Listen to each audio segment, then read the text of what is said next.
In the summer of 1991, in the heart of Madrid, Spain, a terrifying story unfolded.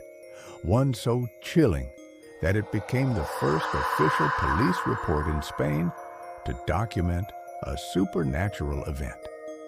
This real-life case would later inspire one of Netflix's most disturbing horror films, Verónica. This is the story of Estefanía Gutiérrez Lázaro, a 16-year-old girl whose tragic and mysterious death left even the most skeptical investigators questioning what they had witnessed. Estefanía was just like any other teenage girl, curious, adventurous, and fascinated by the unknown. But one fateful day at her school, curiosity turned to horror.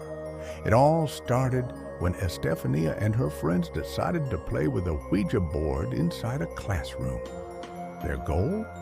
To contact the spirit of a classmate's late boyfriend.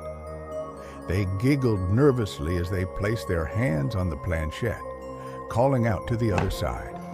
But their game was cut short when a nun walked in and furiously broke the board in half. Witnesses say that at that very moment, a thick black smoke rose from the board, and before anyone could react, the smoke entered Estefanía's nose and mouth. From that day on, everything changed. At first, Estefanía suffered from mild hallucinations, shadows creeping in the corners of her vision, whispers in the night. But soon, the visions grew more intense.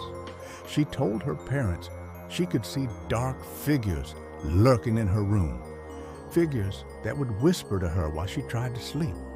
Sometimes she would wake up gasping for air, feeling as if an invisible force was pressing down on her chest. Her parents grew concerned, but doctors found no explanation for her symptoms. As days passed, her condition worsened. She suffered from violent seizures, fits of screaming, and moments of deep trance where she would speak in strange voices.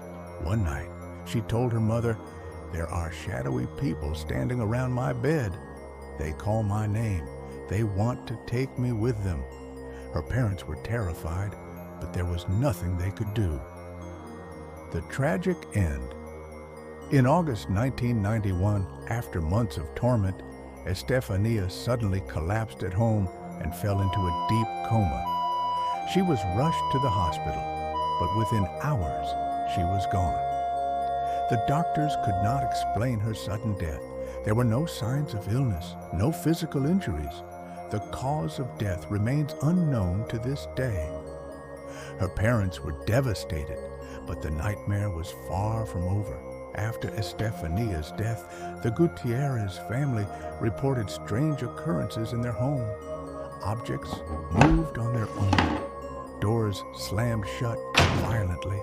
A deep, guttural growling echoed through the halls at night. Most terrifying of all, Estefanía's picture frame suddenly burst into flames, burning only her face, while the rest of the photograph remained intact. In desperation, the family called the police. 911, what is When your emergency? officers arrived, they personally witnessed unexplained events. A heavy wooden armoire swinging open on its own, chilling draft moving through the house with no source, and unexplainable banging noises echoing through the halls. The case was officially documented in a police report, making it one of the few paranormal cases in history to be backed by law enforcement. Eventually, the family moved away, hoping to escape the entity that haunted them. To this day, Estefanía's death remains a mystery. Was she truly possessed by an evil force? Did the Ouija board open a doorway that should never have been touched? Her story would later inspire the 2017 Netflix horror film Verónica, directed by Paco Plaza. Although the movie takes creative liberties, its core is rooted in the terrifying truth of what happened to Estefanía. Whether you believe in the supernatural or not, one thing is certain. Something deeply disturbing happened in that Madrid apartment in 1991, and its echoes continue to haunt those who dare to remember. If you like this story, don't forget to like, subscribe, and hit the notification bell for more real-life horror stories.